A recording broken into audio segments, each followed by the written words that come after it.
King George III, the Mad King who lost America. But is there more to him than just this infamous blunder? Well, Your Majesty, is there more that we don't know? Why, of course, in this video, loyal subjects, we're counting down the top 5 things you probably didn't know about me, King George III. Stay tuned, it's going to be exciting! Hello there, I'm Oliver Briggs, I'm London's youngest tour guide, and today our story begins in the year 1760, a time when King George III succeeded his grandfather, King George II. Becoming heir to the throne on his father, Frederick Prince of Wales' death in 1751, King George was the third of the Hanoverian monarchs, although he was the first to be born in England and the first to use English as his first language. Hello there, how do you do? He was a truly British king. Playing down his Hanoverian connections, he declared before Parliament on his ascension to the throne, "Born and educated in this country, I glory in the name of Britain." Taking the throne at age 22, George may have worried about fulfilling such an important role. But he didn't need to fear. His father had written an instruction manual all about kingship, which can prove a valuable aid.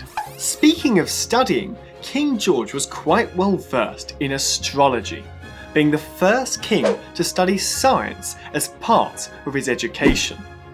Having his own astronomical observatory where he could look out at the stars, with parts of his collection of scientific instruments now on display at the National Science Museum. But whilst that's an impressive fact by itself, I think this will intrigue you more.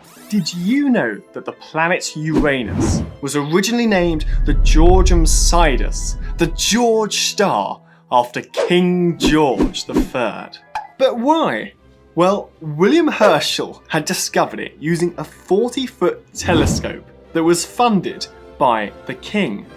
News spread around the world fast of this fantastic discovery, and of its choice of name. As you can imagine, the French were bloody furious, excuse my French, as the name George sounds very English-centric. As such, many French astrologers would refer to the planet as Herschel, until the German astronomer Johann Bode came up with the name Uranus, which everyone else had accepted, but we stubbornly put out until 1850, when finally we gave in and Her Majesty's Nautical Almanac Office accepted the name change. But I think we can all agree the name 𝗁𝗔𝗄𝗃 sounds much better. Let me know your thoughts down in those comments. Now, a topic we all know about, the American War of Independence. From 1775 to 1783, a terrible war was being fought in America, which resulted in the loss of many of Britain's North American colonies. And some of us know that the French were very eager to help out in this conflict after their recent defeat in the 7 Years' War. But what you might not know is that King George had a ferocious interest in every detail of the conflict, from the number of soldiers and blankets that were required to the minor details of the French fleet, all recorded in his own hand. Whilst Americans may portray King George as an inflexible tyrant, it was parliamentary ministers, not George, that were responsible for the colonial policies. Although King George still had some means of direct control.